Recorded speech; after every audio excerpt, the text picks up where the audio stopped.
South 99 noong 2019, naibigay ito sa loob ng isang araw. Nag-apply po sila ng application around November 11 po of 2019. That same day po.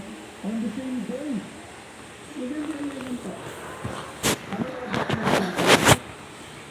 Nalilimpitan tayo dyan.